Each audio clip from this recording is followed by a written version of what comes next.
much for coming. My name is Birgit Matzerath, as most of you know. I'm a local pianist and teacher. I've been in this area 15 years. Before that, I spent 7 years in New Hampshire, and before that, I was in Germany, where I was born and raised. And I've also been to a couple other places. And in 2018, I published a memoir about my journey as a musician, which has been a little unusual. It started in Germany, in my family, but then kind of a bottom line was insights do not happen at home. You have to go other places. And for me, that was the United States, Japan, Russia, and then the United States again. And the other kind of unusual thing was that as a pianist, I did not meet the teacher who was able to teach me what I really needed until I was 40, which is kind of late for a musician. And then eventually that led through my emigration from Germany to the United States. So I've put together a couple of readings from the memoir that outline some of these milestones on the way. And I'd like to combine it with some music that's important to me. And yeah, enjoy.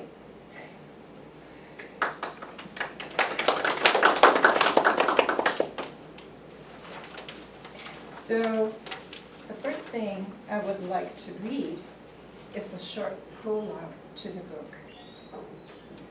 In the course of my own journey, I have met countless people like myself who struggle to awaken and develop artistic expression that was suffocated by emotional blocks or other kinds of distress earlier in their lives, or by lack of opportunity or financial means.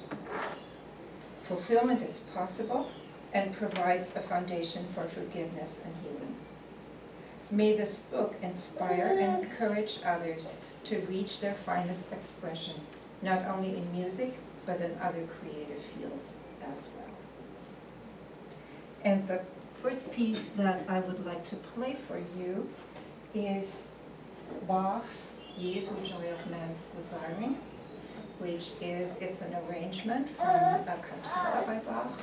And for me, it was the piece that started my journey at the piano in a way, because my mother used to play it all her life.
So my mother started me very early on the piano when I was still a toddler, in a very playful way. I don't remember that really, or I don't remember very much of it. The only way I know is because she kept a diary for me from the day I was born into my teenage years. And then when I was in first grade, I started piano lessons.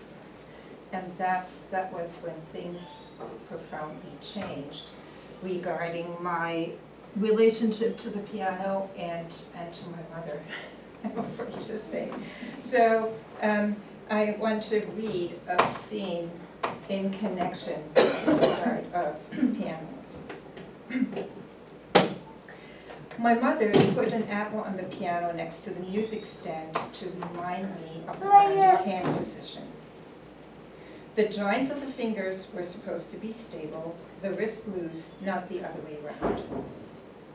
The sounds that came out of the instrument went from just being to being right or wrong. Feelings withered away and morphed into different gradations of soft and loud that musicians call dynamics.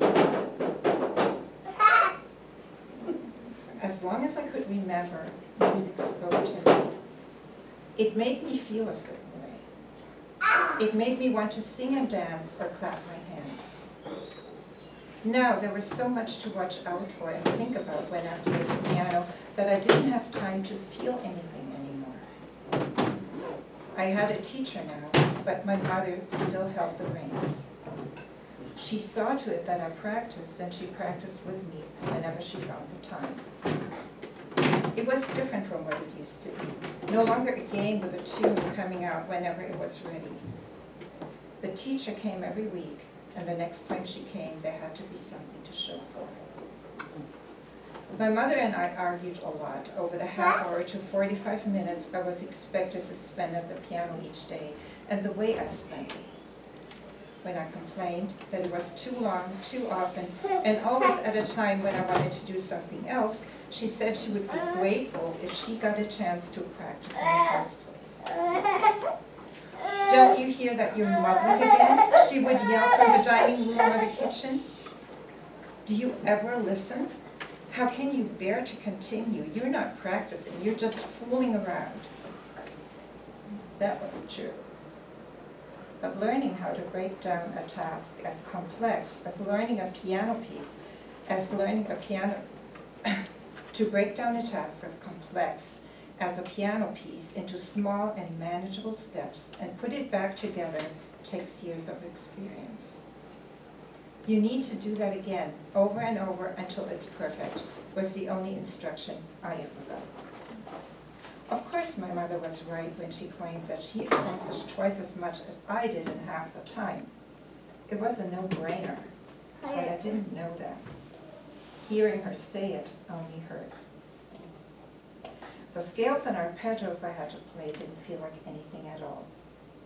I came up with all kinds of tricks to avoid them, but Miss Kaltenbaum, that was my teacher, never got upset. You can't have dessert only for dinner.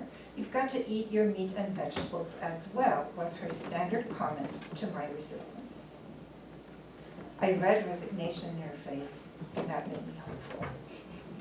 I wondered how many more weeks I would have to mess up or forget to practice them altogether until she dropped the project. My mother noticed what was going on, and she wouldn't have any of it. One day in the summer, when the weather is nice and everybody practices with the windows open, I'll take you to the academy in the city where I studied myself, she exclaimed one day, exasperated. You'll hear the students play scales and arpeggios for hours on end. Maybe that will make you understand what it takes to learn to play the piano. Not only did I have to play them, I had to write them down, too, in a little notebook with staves. The exercises were to be done in pencil, so that mistakes could be easily erased and corrected. My mother wanted to see all my homework for school before I showed it to a teacher, and the rule applied to piano as well. My mother and I had our first big fight ever over a page of notes slipping off lines and bulging out of spaces, sharps that wandered off the stave, and fingerings that couldn't find their matching note. I couldn't find a pencil, and the pen I used left ugly smudges. My mother threw one look at my work and said it was impudent to even show her something like that. Her scorn hurt me, but it didn't come unexpected. I should have known that I wasn't going to get away with this. Of course I had to do it over. I wanted to go outside and play, but the rule... Sorry about that. I'll take it. But the rule, homework comes first, was written in stone. I wasn't going to cry, but I complained. What's it good for? I don't want to do this. It's part of playing the piano, she answered.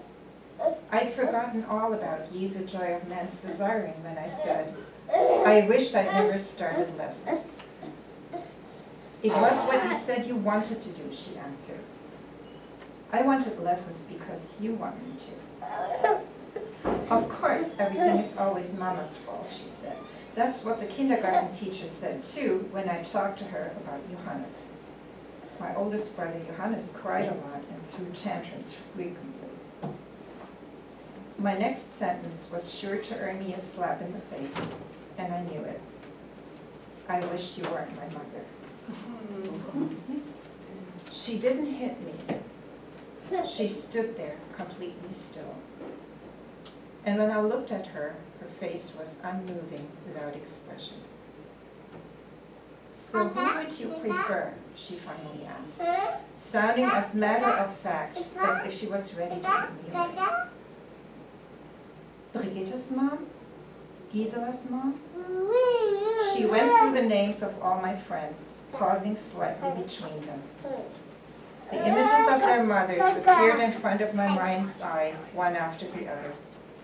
They came to life, and I heard their voices. There was Gisela's mom in her kitchen, preparing sandwiches for us and pouring juice into plastic cups to take out to the yard where we were playing.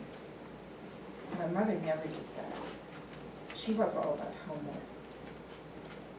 There was something eerie about the scene, and I didn't know what to say. It was my mother who broke the silence at last. One day, you'll be grateful for every single thing you got in this house, she said. I'm sorry, Emma. I wanted to hug her, but I didn't dare. I took the music notebook and sat down at the dining room table, relieved to rewrite the exercise. When I was done, I read a book. I didn't feel like going out to play anymore.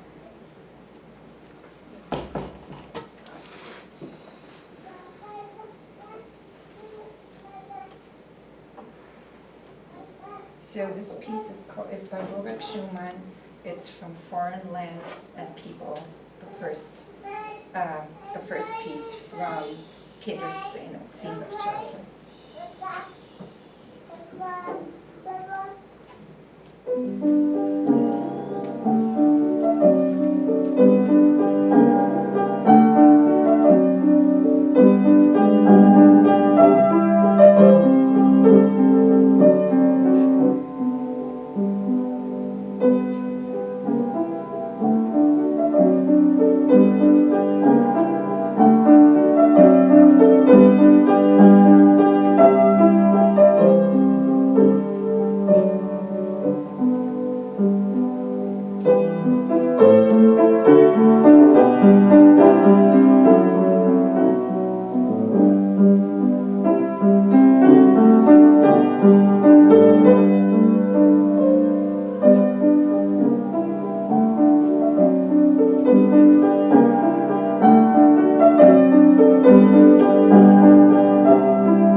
so from foreign lands and people.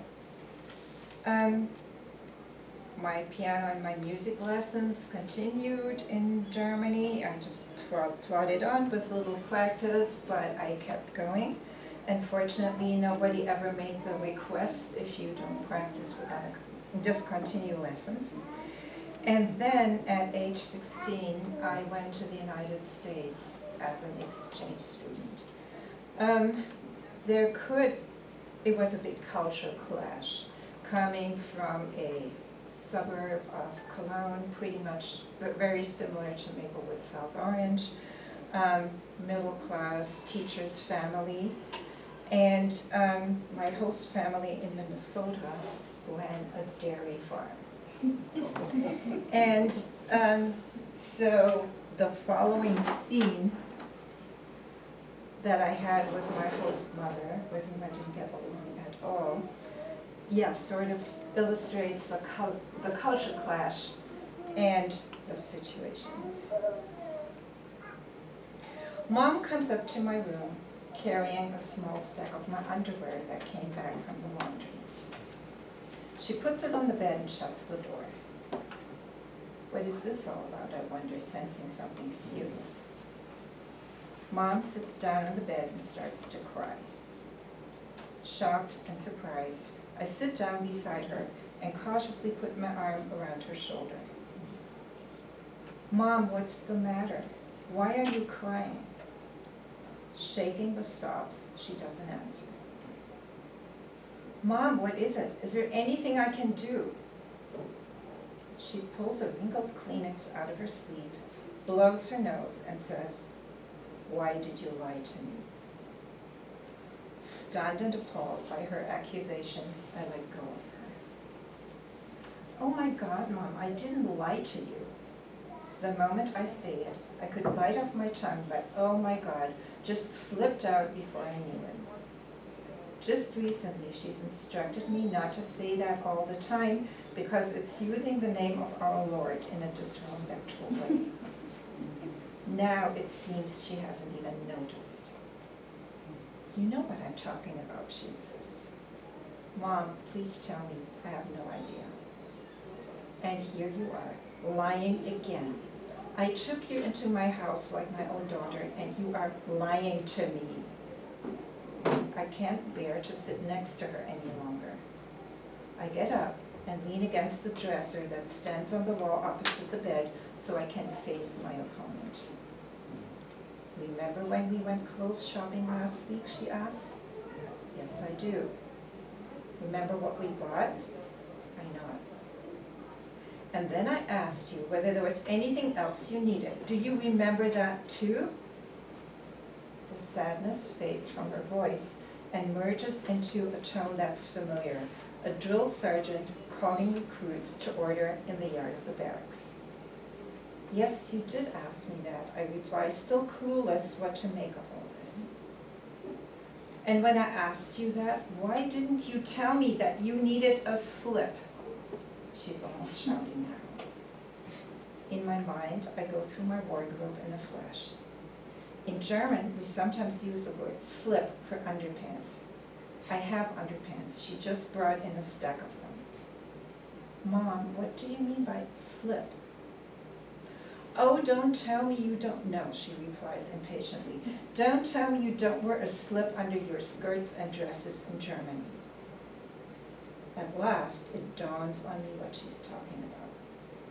We called it Unterrock, or underskirt, in German. Oh, that, I reply. Mom, I hardly ever wear skirts or dresses at home. I wear pants most of the time. And besides that, in Germany, you only wear a slip under a summer dress or a thin skirt, something you can see through. Nobody would dream of wearing a slip under those woolen skirts. She interrupts me. Don't you try to be smart, young lady. I don't care what anyone does back there in Germany. You better wear a slip under your skirt as long as I'm answering for anything you do while you're around here. Mom, of course I will, if that's what you want me to do. I'm sorry. I'm really, really sorry. I make a feeble attempt at damage control. I don't think anyone would have noticed that I wasn't wearing a slip under these thick woolen skirts. Oh, baloney, what you think. People can tell when there's nothing sticking out under the hem of your skirt when you bend down and the outline of your underpants shows through the fabric. How did she find out, I wonder? Has anyone reported me? As if she could read my mind, she continues, don't you think you can sneak around me? I've been checking your laundry. When you didn't put in a slip after all the time you've been here, I just knew you were lying to me. But I'm not as stupid as you think. Don't you ever try to lie to me again. She gets up and leaves the room, leaving me behind on the other side of the abyss that I sensed the first moment I saw her at the airport. There's no way to build a bridge. A bridge requires two banks to lean on. Frances Hansen has no idea that there's land on the other side. She's never left the state of Minnesota, and the island she's lived on all her life is the only solid ground she knows. Now, so that was pretty much the situation in the family. And fortunately, the high school that I attended had a fantastic music program. It was a small town with the high school, I think we were 400 students. We had choir every day. We had choir and small groups and solo lessons if you wanted them. And in that situation, all of a sudden, music was no longer what my mother wanted me to do, but something where I found myself. And also, I had a wonderful choir director who really supported me, and who became somebody to confide in when things got really rough in the family. So here's a short excerpt of something that I wrote in the journal that I kept at the time. Late on a cold, clear night in winter, I'm sitting at the window of my room. It's my favorite place on the farm, looking out across the yard. Everybody has gone to bed. Sometimes you hear the chains of the animals clank in the barn. Outside of that, it's very quiet. It is the best time to listen to my thoughts and write in my journal. For me, music is one of the most beautiful things in life. It says so much and it can help so much. Sometimes when I hear a song I really like, I just want to be alone to listen to it. Then I can forget everything around me. Nothing has to be real anymore. You can just dream and build up your own world with people who you like and everything seems possible. I think it is so beautiful that something like this exists and that nobody can take it away from you. It is one of the few things that really belong to you. On this night, the full moon is looking down at us. In my mind, I hear music from the Messiah, which we're singing in choir in the school. The people that walk us in darkness has seen a great light. There's darkness, but there's also light and hope and joy, and it is all in the music. It is pure truth, and I want to spend my life with it.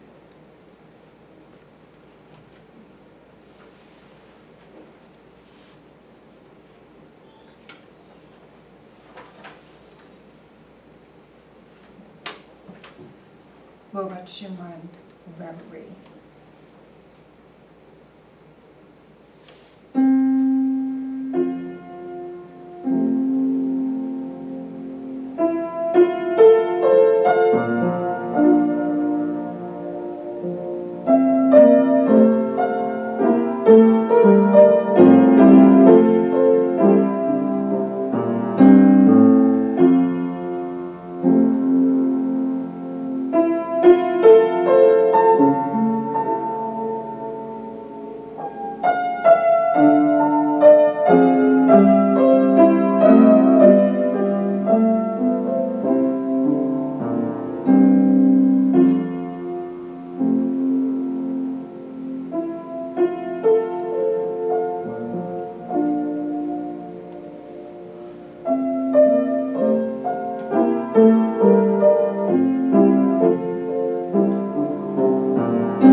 So, fast forward, actually many, many years later, first of all, after the exchange student year, of course, I had to return to Germany. I had to finish 2 more years of high school. Plans to study at the alma mater of my choir director in the United States, which was St. Olaf in Northfield, Minnesota, did not materialize. After I graduated from high school, I had a huge fallout with my parents, pretty much left the house. I got married. The marriage deteriorated quickly. In spite of that, we stuck it out for 16 years and we were together for 20. Yeah, I did study music at the Academy in Cologne, where my mother had studied. And because this was the only thing I was good enough to do, I studied what they call school music, which is to become a music teacher in high school. In Germany, it's very different than it is here. There is not the focus on active music making, like bands and choir and orchestra. It's more of music appreciation, so you basically stand in a classroom and play records and talk about music. I knew I didn't want to do that, but it was the only thing that, that would work. And the big surprise was that while I was studying, I discovered my love of the piano and did manage to get good enough to leave the school with a degree for teaching piano. I started to teach at community music school. I did a lot of accompanying. I consulted different teachers trying to catch up and find what I was lacking. But ultimately, I came to a point where I felt very stuck. My most recent teacher had left. That was Oksana Yablonskaya. She came from Russia, left for the United States. She's taught at Juilliard for many years. And my marriage was at an all-time low. And at that point, my oldest friend from elementary school suddenly needed a travel companion to go with her on a trip to Japan. She was a Japan aficionado, and the person who was going to go with her dropped out last minute. She wasn't going to go alone. And, it was like there's nothing to lose. So, and I had the time, I had the money. So I said, okay, I'm coming along. I had no interest in Japan. I was scared to death of flying. So ultimately, this reading about my friend and me climbing the summit of Mount Fuji is about getting out of your comfort zone and what that can do for you. I think especially if you do it for someone else. I really didn't want to go on this trip, and it changed my life. So here is the two of us climbing Mount Fuji. Excuse me, Birgit. What page is this? Oh, you know what? I have a different copy. I have a different copy. The chapter it's chapter 15, The Magic of the Mountain. Okay. It's not raining anymore. Let's go, says Karin, when the alarm goes off at 5:30 a.m. on August 2nd, 1989. I open the window of our room at the youth hostel in Kawaguchiko and hold out my hand into the chilly air. A thin drizzle remains from yesterday's downpour. Thick gray clouds hang low in the sky. Are you sure? I emphasize the question mark. We have tomorrow as a backup just in case we don't make it today, Karin insists. Our Japan rail pass runs out in 2 days and we have to make it back to Tokyo by then. At the end of the trip, an extra train ticket is not in the budget. I favored this expedition, and now I'm afraid. I'm terrified of heights. I haven't climbed more than a hill in my entire life. I'm not sure I'm in good enough shape to make it to the top of Japan's highest mountain, 3,776 meters, that's 12,388 feet. Though 4 weeks of walking long distances with a heavy backpack should have done something to improve it. She'll have to carry me down if I collapse from lack of oxygen, I warn my friend. Karin says, you and I are going to do this at our own pace, nice and slow. I don't care how long it takes, but if we crawl up on our hands and feet and slide back down on our butts. No one is watching, no one who knows us, that is. For Karin, there's more to climbing Mount Fuji than climbing Mount Fuji. The summit stands for longing, yearning to complete something that remained unfulfilled, for providing yourself against all odds and finding out what that feels like. A struggling performer and inhibited pianist, I understand very well what that's about. So we went up on the bus to the 6th station, and then we got on the way. Everybody receives a map and lines up for the next section of the path. Solid earth changes into slippery ash under our feet. Vegetation turns sparse. I don't have to worry about getting dizzy when I look down because there's nothing to see as we put one foot in front of the other, wrapped in a fluffy blanket of clouds. A heavy downpour brings the line of hikers to a halt. Everybody searches for their umbrellas. Fortunately, it's only a shower. Afterwards, I dare a cautious look back. The clouds have opened up, allowing a view of the path we've covered so far. Like multicolored ants, people follow on the trail that zigzags up the mountain. The forest becomes visible below. There's no fear. There's only here and now, and a strange sense of elation as we move ahead. At 2,700 meters, all is barren around us. Big boulders obstruct the path. You have to pull yourself up from one to the other.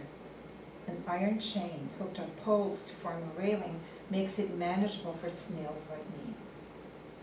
The crowd of climbers has thinned out, but it's still a crowd. Sometimes everything stalls when a hiker sits down for a rest and the others have to maneuver around him. Fuji-san is a holy mountain in Japanese culture. Everyone should climb it at least once in their lifetime. Once in a lifetime, something unique is happening, something I've never done before. The air is thin now. Every step is an effort. I feel like I'm 80 years old. I've stopped thinking, I've stopped looking at whatever lies behind or ahead of me. The present moment fills every atom of my being. There's a big gap in the clouds. Far below, a city comes into view and a lake. It's clearing up. Climbers who return from the summit cross our path and cheer us on with a greeting we've heard ever since we set out. Konnichiwa, ganbate kundasai. Good morning, give it your best effort. An hour to the summit, I hear someone say. I have no idea how long that is. It might feel like a week, but my mind grasps the meaning. Looks like we're going to make it. The wind picks up and grows colder. The path cuts through patches of snow. There's a white pole next to the entrance of a small Buddhist temple at the 9th station. May peace prevail on earth, reads the inscription. I've seen it in a different language at every station. The wish gains intensity as it rises closer to heaven. The temple is a place to leave the bundle of bells from your walking stick if you bought one. I don't have a stick, but I found 3 bells on the way. I leave them with the Buddha. You meet the summit in silence.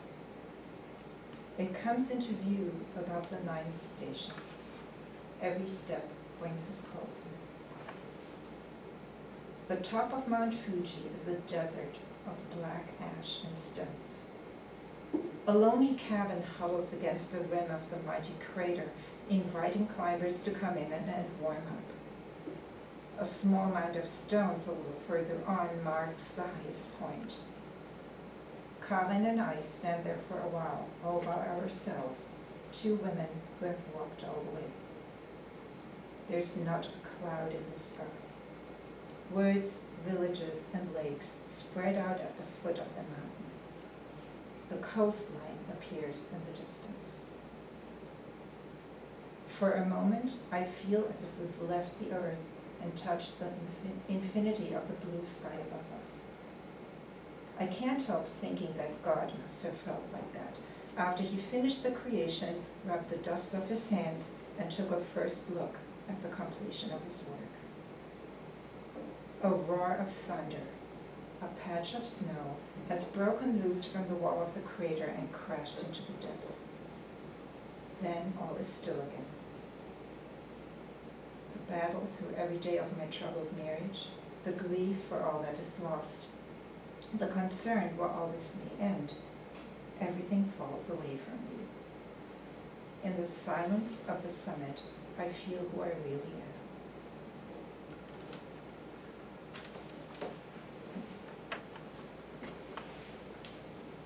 And I'd like to play for you the first movement of the Sonata in B flat major, K333, by Mozart, which is the piece over which I discovered my love of the piano in college.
you Yeah. mind if we ask questions?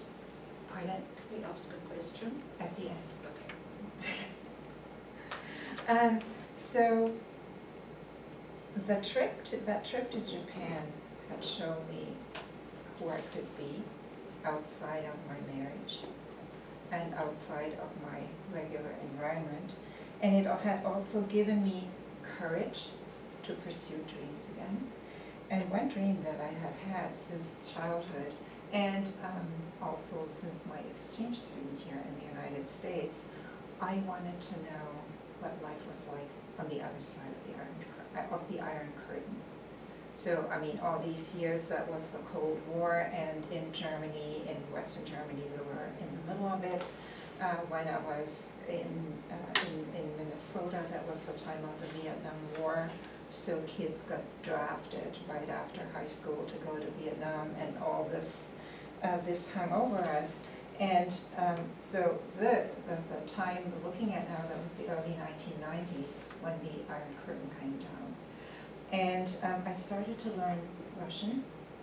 I managed to get a sabbatical from my work at community music school. The excuse was I told them I was going to do research, to do a dissertation on music education in Russia. And the arrangement that made the stay possible was after the Iron Curtain came down, a lot of foreign language teachers in Russia in the schools had left their positions. So they were looking basically for volunteers who were willing to teach their language, which was either German or English, depending on where you came from, in schools in the country. And in return for that, you would get a visa, and they would put you up with a family. So that was the whole arrangement. And what it did for me, exploring the way people were teaching and were taught there, it was an encounter with excellence, with seeing what children could do and what people could do if they got a rigorous and consequent musical education. And I also met many people who, in the face of poverty and a very hard life, were running on art, for whom art was a spiritual resource, not just kind of, social capital like we often have it in the West. I want to read for you a scene from teaching piano at a music school in St. Petersburg.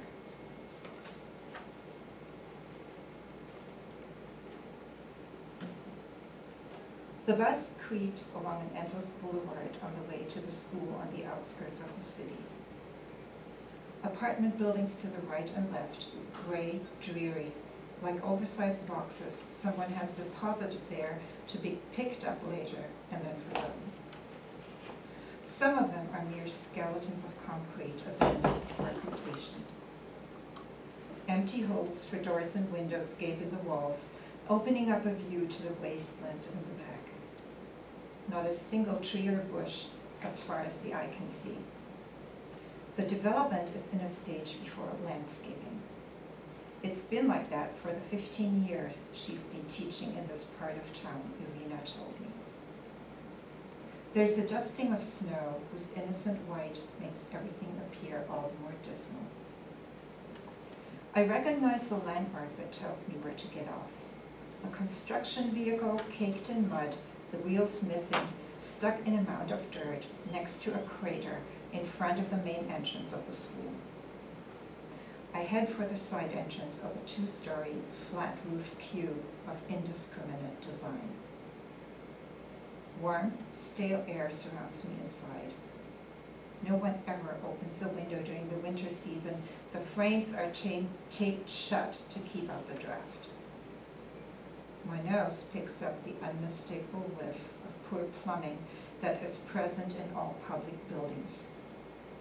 Its intensity is a reliable indicator of the distance to the bathroom. I leave my coat and shoes in the cloakroom. You never wear outdoor shoes inside a building. You always take a second pair. The dirt, the mud, the decay in the street is beyond your control. But at least you can keep from bringing it inside. Students are waiting in the corridor, music books open, gaze focused on the score, fingers silently going through the motions. Some are copying music by hand.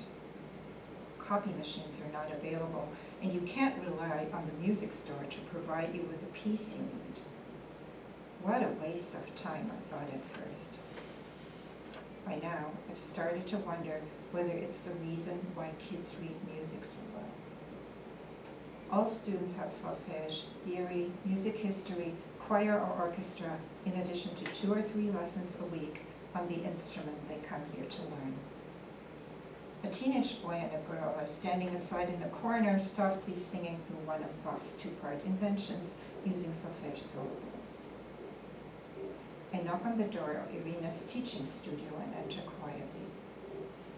I know I'm arriving in the middle of a lesson. Irina gives me a brief nod and points to the samovar on the table. Gratefully, I pour myself a cup of hot tea and wrap my freezing hands around the mug. My inside feels like a block of ice after an hour and a half on a bus with no heat and broken windows. Daylight is fading outside the window on the far side of the long, rectangular room. A plant on the windowsill reaches out for the twilight with long, straggly branches, desperate to live. The room is painted in a dirty olive green that weighs heavily on the space. 2 grand pianos are lined up side by side. Portraits of Bach, Beethoven, Rachmaninoff, with a serious expression on their faces, look down on the students from the wall above. Irina isn't smiling either. She's sitting on the edge of her chair next to the piano, her back ramrod straight. Her large, muscular hands hug her knees.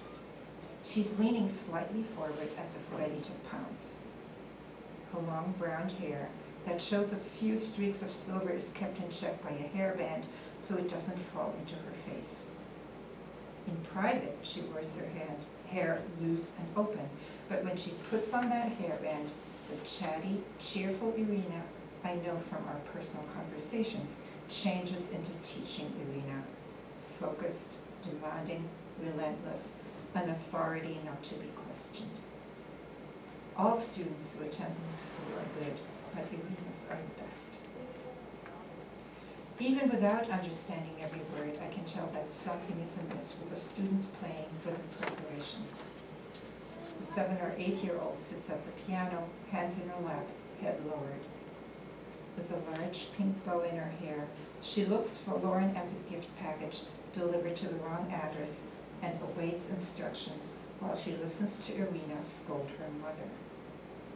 Irina requests the presence of a parent or guardian at every lesson so the child's practice can be expertly supervised at home. The young pianist's progress has to be monitored at every step. Irina takes the girl's hand, lifts it up, and pushes the 4th finger up and down. See, you can move it. Do it again. Yes, that was better, but the 5th finger, she turns to the mother. She's been playing the piano for 2 years, and the 1st joint of the 5th finger is still collapsing. Write that down and pay special attention to it. The mother confesses that they were in a hurry to catch the bus, and the notebook was left behind on the piano at home. Her voice sounds timid. The elbows of her blazer are worn thin, a few threads pulled in the fabric of her coarse woolen skirt. The girl's stockings are darned with yarn of a different color, the sleeves of the sweater too short. Mother and daughter don't look wealthy, and they may be afraid to miss a chance. Lessons at children's music schools are not expensive, and the government is generous with stipends, but the students have to prove their talent at every step along the way and continue to show promise. Those people, sighs Irina when the lesson is over, after they've left the room. it's a waste of energy, theirs and mine, if they don't continue my work at home. Merciful darkness hides the depressing surroundings of the school when I leave a couple of hours later. The wind blows flurries in my face, but I barely notice. My ears are full of music, and my mind is full of questions. Back in Germany, it takes our students about 3 years to advance to the repertoire Irina's students play at the end of their first year. Some never get that far, no matter how long they take lessons. Others quit before they do. I see my students once a week, often enough. More than 30 minutes are considered too much for a young beginner. I can still feel my mother hovering over my practice when I was a child, and I'm reluctant to encourage parental support, let alone supervision. Children ought to learn to solve their own problems. The earlier the better. At most lessons, I spend considerable time reviewing what has been lost, forgotten, or misunderstood in the course of the week. I'm patient and friendly, and I show a lot of understanding for my students' difficulties. Lack of skill, lack of focus, lack of organization, the need to buy a birthday present for grandma, and the inevitable excuse of the upcoming test in school.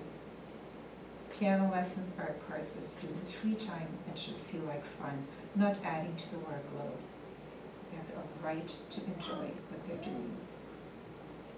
Secretly, I excuse everybody with the fact that I didn't practice either when I was a child. If my parents or teachers had pushed me any further than they did, I would have dropped piano altogether, I remind myself. I wouldn't be a musician today. I would have missed the best choice of my life. Love of music mustn't be smothered by demands. You have to keep it alive, and then, maybe, one day the spark will catch fire.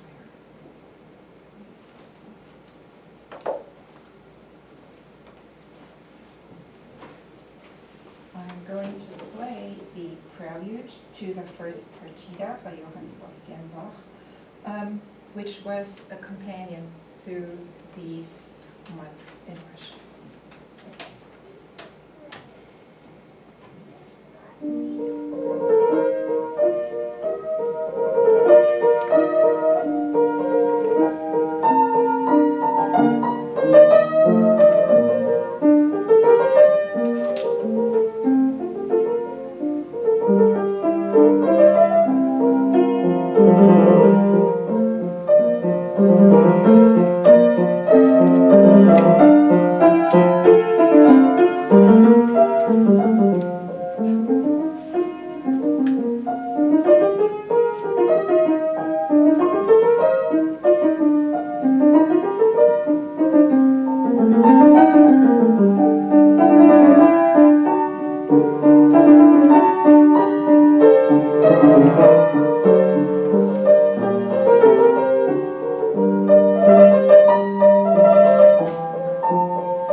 So, on a personal level, a good thing that this stay in Russia brought about was it blew up my marriage. Was quite dramatic, but if you want to know that, you have to read the book. So, I actually started to really work on this dissertation. And of course I returned to teaching. Curiously enough, that got me farther away from the piano because I simply didn't have time to practice regularly. And then in that situation, a friend one day gave me a book by an American pianist and teacher, Seymour Bernstein. The book is called With Your Own Two Hands, Self-Discovery Through Music. It had been translated into German, and my friend had heard something on the radio where he was interviewed and got the book, and I read it, and it was like, you know, somebody says everything that you've ever thought and felt and takes it to the next level. So through the publisher, and I knew if anybody can teach me what I'm lacking, it's this person. So through the publisher, I got in touch with him. It turned out he was teaching a course, or it was really a one-day workshop in St. Paul, Minnesota, of all places. And yeah, so I went to that workshop from Germany. And the excerpt that I want to finish with describes this first encounter with him.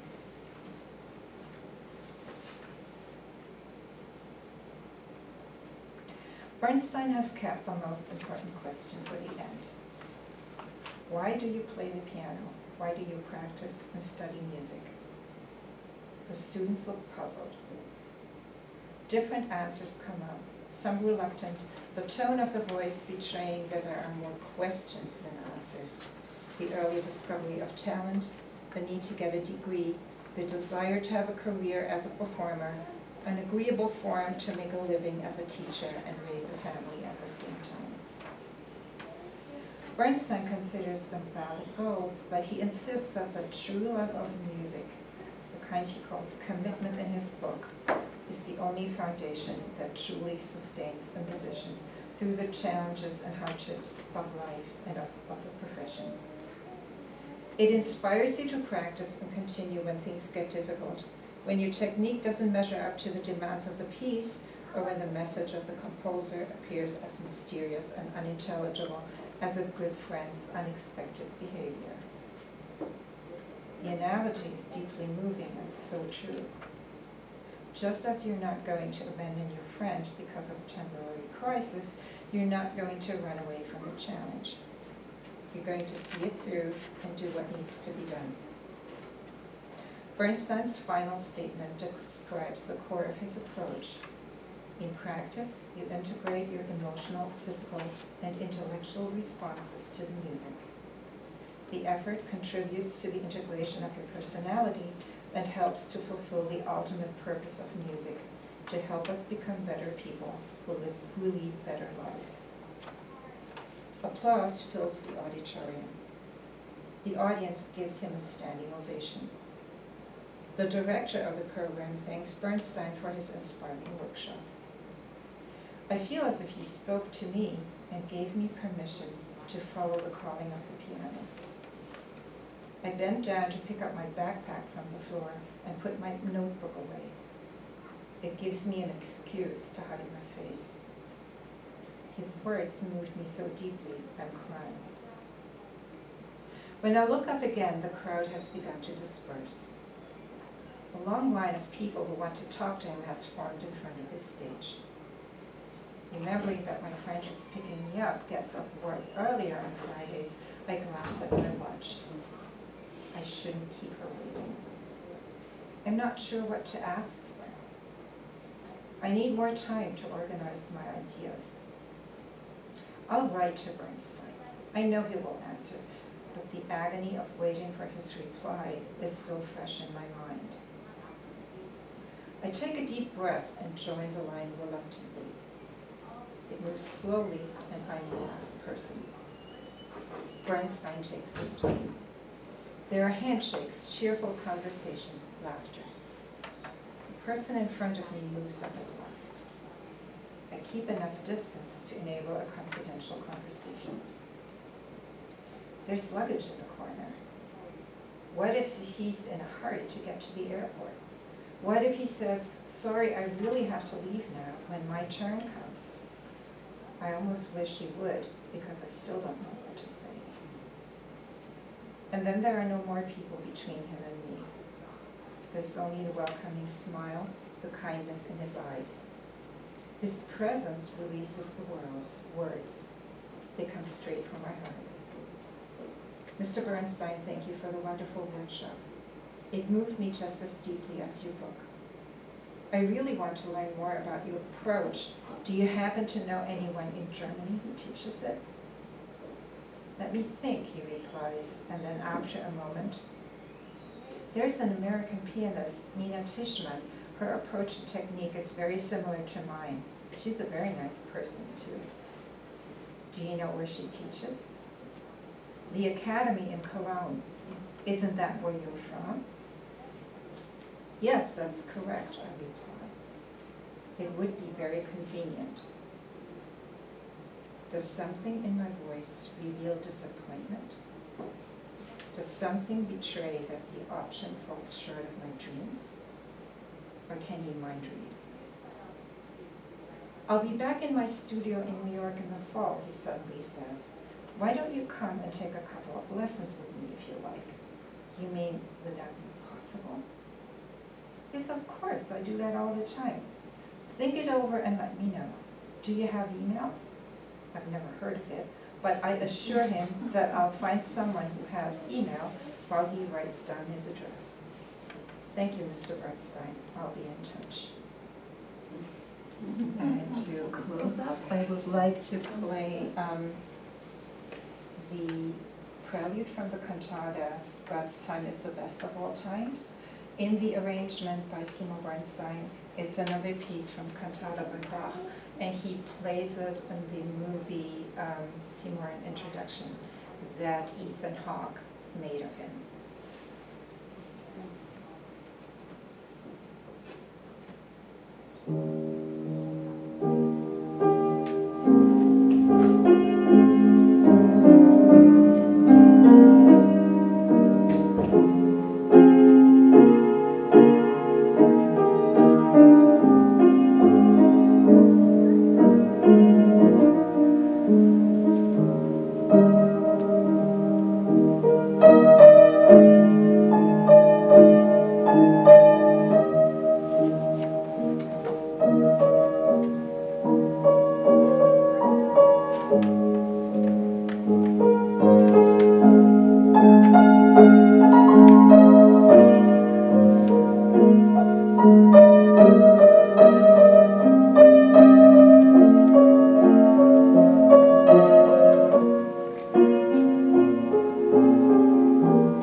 take any questions.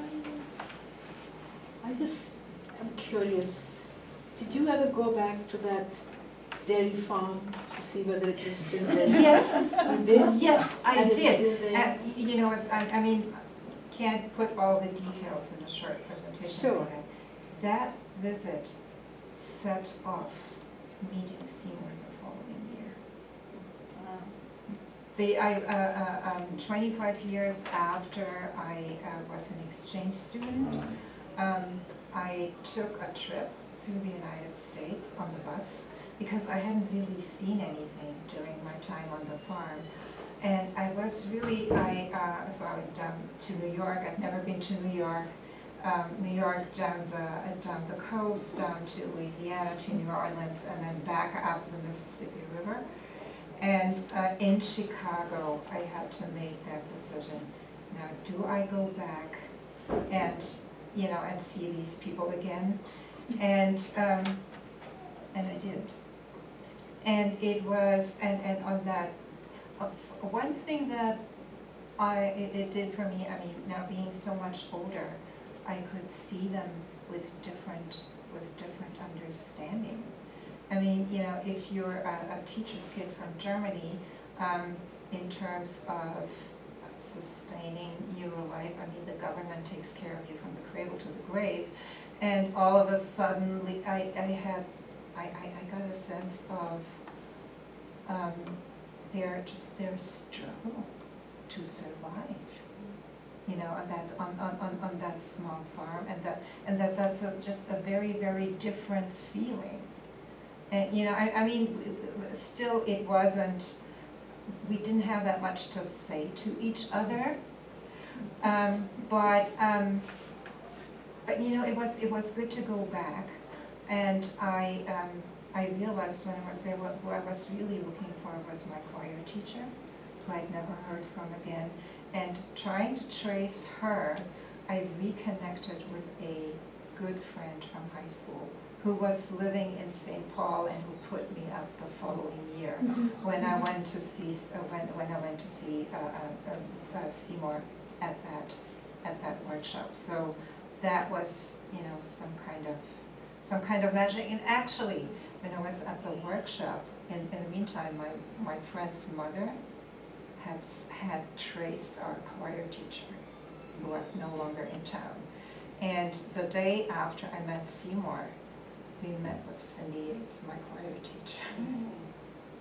And then I kind of lost her again, and then we found each other again through the memoir. You know, she's in Arizona, and a couple of years ago, we actually met it was shortly after the pandemic. And we've been loosely in touch ever since. So, so it's really amazing how these, you know, how sometimes these connections work. Did you meet There's, Jesu? you know, there's something at work that's beyond of what we think we're doing actually. The reason I was asking is that 4 or 5 years ago, I went back to my hometown in India, where I was born and raised. And I wanted to go back and find my childhood home and my school, and that street that took me to my school, because we walked everywhere, we didn't own cars or anything. And it was quite an experience. There was nothing that I could recognize, but I knew in my home. You sort of have some of that place in you, and you know when you're back. Yeah, I can totally relate to that. So, just curiosity. I wanted to ask you about that first piece that you said sparked your love of playing the piano. The finger movements are so rapid. It's such fast finger. It seems like it will be the most off-putting, intimidating piece to take on, and yet that's what sparked your love of piano. Yeah, well, that you know, was one of these situations. I was in college. I think probably that this might have been the first time I consciously had a really good piano under my fingers. Because the college has just gotten a load of brand new pianos. They were in a new building, and I got one of these practice rooms, and I played, I started doing that. I just thought, wow. You know, my mother's piano at home wasn't great in terms of sound. I mean, don't even want to mention the piano that I had at home while I was a student. So, and all of a sudden, this opened this whole new world, and I just never wanted to do anything else.